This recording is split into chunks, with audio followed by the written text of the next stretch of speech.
leaders of this program and Indiana University. Well, let me talk a little bit about the trek, the journey that we're going to take tonight, and hopefully we'll be able to spend this half hour or so with you talking a little bit about some of the things that I think are important related to the outdoors and to nature. So I'd like to talk a little bit about why nature matters, what nature deficit disorder is, if you don't know what that is, some of its implications for health and wellness, how it relates to the green movement and environmentalism, and what we can do in terms of nurturing some of these ideas. And as I was putting this together, I realized I had probably about 25 lectures I wanted to give, so I'm going to hit on some things pretty quickly, but I hope I can make some of the points that I'd like to make, and that is that connecting people with nature and saving the planet, I think, are two very interrelated kinds of things that are worth thinking about, and worth thinking about what we can do as recreation professionals, or whatever the area is that we're involved with. I'd like you to just take a moment and think a little bit about yourself, and a little bit about a time when you were happiest as a child. And I'd like you, I won't ask you to close your eyes or do anything like that, but just kind of reflect for a moment on something that really made you happy as a child. What were you doing? Where were you? Who were you with? And I think many people come up with something that does have to do with the outdoors often, or it's a family type of thing or something along those lines.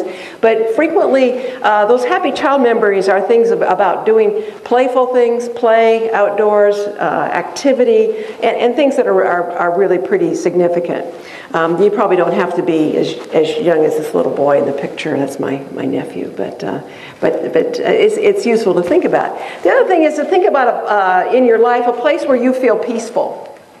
And again, I think often when we think about things that make us feel quiet, peaceful, and so on, it often has a lot of things to do with the outdoors or various kinds of outdoor activities. These things certainly can occur inside, but I think there's much more likelihood that they might occur in those kinds of environments. So these kinds of things it's hard to talk about this in a room like this where you can't see anything that's going outdoors, but those kinds of special places are often outdoor places.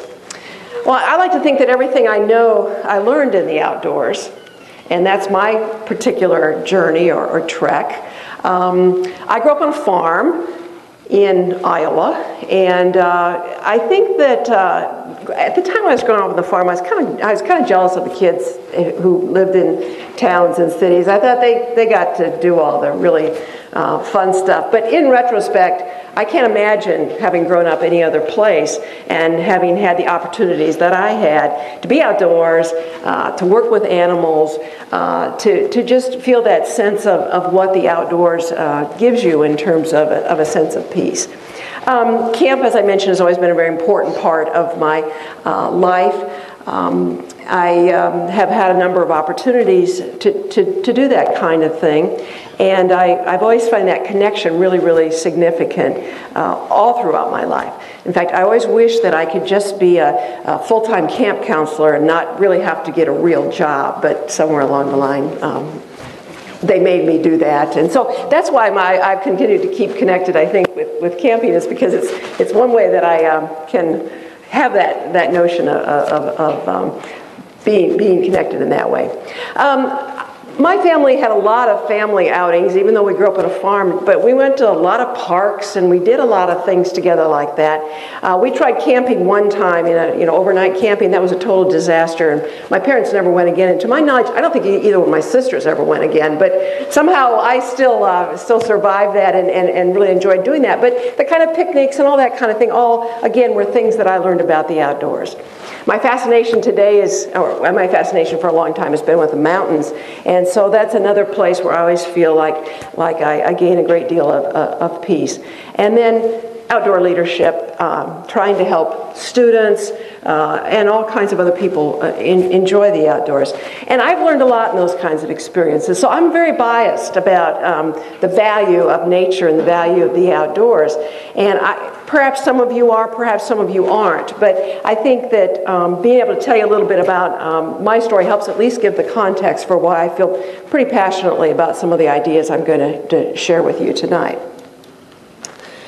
Well, the idea for some of my thoughts tonight came from Richard Louve's book, Last Child in the Woods. And I hope some of you are familiar with that. Maybe all of you are familiar with that particular book. It was written in 2005. And he has a lot of, I think, very thought-provoking ideas in that book. A couple that I just pulled out just to share a little bit with you that kind of resonated with me. He says, in one century, we've gone from the direct use of nature to romantic attachment to electronic detachment. And in his book, makes it very shows in a lot of ways how this kind of thing has happened. And then I really like this last one, and he states this on page 61 of the book: that which cannot be Googled does not count. And I don't think we can really Google nature, but it does count.